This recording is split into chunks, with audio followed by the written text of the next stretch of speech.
اچھا جی، میں آپ لوگوں کو یہ بتانا چاہتی ہوں کہ بھائی یہ پلس ریڈر بھی ہیں، تو میں نے تو آج ان سے پوچھنا ہے کہ یہ پلس ریڈنگ ہم بچپن میں سنتے تھے کہ ایسے حکیم ہوتے ہیں کہ جن کے پاس جائیں وہ پلس پکڑیں اور وہ نبض پکڑ کے بتا دیں کہ آپ کو کیا کیا بیماریاں ہیں. ہم نے کبھی آج تک ایکسپیرینس میں نے نہیں کیا ہے.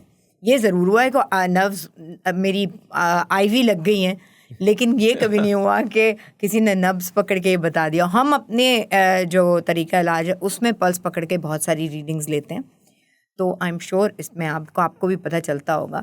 یہ ہم بعد میں کریں گے. مجھے آپ پہلے یہ بتائیں کہ وہ جو آپ کا ایک خاص واقعہ تھا کہ آپ کس طرح کے بچے تھے. میں اس لیے پوچھنا چاہ رہی ہوں، بتانا چاہ رہی ہوں آپ لوگوں کو کہ جب یہ 5th میں تھے تو اس گریڈ میں جو ہوا تھا آپ کے ساتھ وہ ذرا لوگوں سے شیئر کریں. ہاں، ہم لوگ وہ بات کر رہے تھے کہ آپ نے پوچھا کہ کس طرح کے آپ اسٹوڈنٹ رہیں، تو وہ مجھے وہ بات یاد آ گئی کہ 6ٹھی کلاس میں ایک اسکول میں مجھے والد صاحب نے داخل کرایا، اور میں نے دیکھا کہ وہاں پہ استاد نے ایک چھڑی سے کسی بچے کو مارا تھا، اور وہ مارنے کی وجہ سے انگلی سے خون نکل آیا تھا. میں نے کہا ابا یہ کوئی پڑھائی ہے؟ یہ تو مار کٹائی، یہ کوئی پڑھائی ہوتی ہی نہیں. ابا نے کہا بالکل ایسی کوئی پڑھائی نہیں ہوتی ہے. ابا نے بھی میرا ساتھ دیا، تو میں 6ٹھی کلاس میں پورا 1 سال گھر پہ ہی بیٹھا رہا اور خطاطی سیکھتا رہا. یہ بھی اچھا رہا کہ وہ مگر میں آپ کو بتا رہا تھا کہ جبر سے تو کوئی پڑھائی نہیں ہوتی، کہ کوئی بھی کام نہیں ہوتا.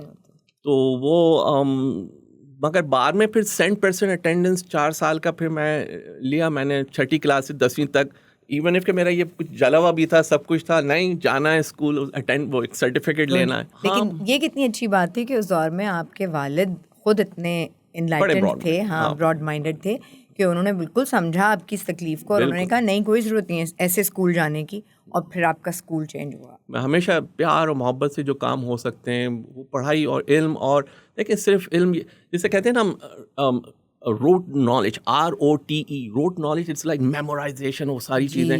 اور وہیں پہ ہم انٹلیکچوئل سوچ ہے اس کو ہم اس میں فقدان شروع ہو جاتا ہے.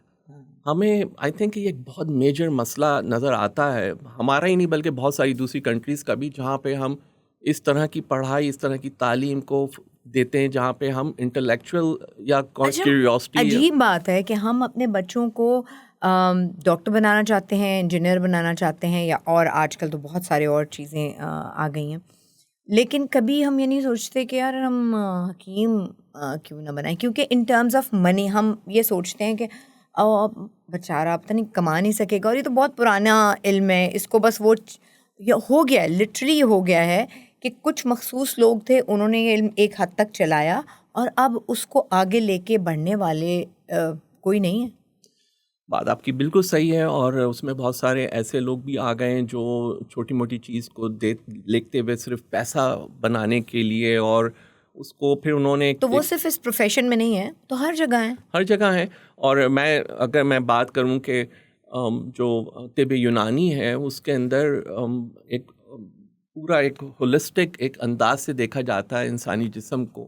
ہماری جسم میں ٹریلینس آف سیلس ہیں، صرف 10 ٹریلین سیلس مائکروبیومس جو ہماری گٹس کے اندر، ہمارے آنتوں کے اندر ہیں، اتنے امپورٹنٹ ہیں جس کی کوئی حد نہیں. تو ایک پورا ایک سسٹم ہے، اور میں خاص طور پہ یہی دیکھتا ہوں کہ کیوریٹو میجرز کے بجائے پریونٹیو میجرز کس طرح سے. کیا بات ہے، کیا بات. اور وہیں پہ آئی تھنک کی ہے کہ کس طرح سے ایک انسان اپنی بچ سکتے ہیں آپ، بجائے اس کے کہ آپ کو بیماری ہو جائے اس کے بعد آپ اس کو کیور کریں. اور جہاں آپ نے گٹ کی بات کی، تو نظام ہاضمہ ایک اتنی بڑی چیز ہے جو آپ کی پوری صحت کا، آپ کی سول کی صحت کا، آپ کی دماغی صحت کا، اور پورا دار و مدار اس کے اوپر ہوتا ہے.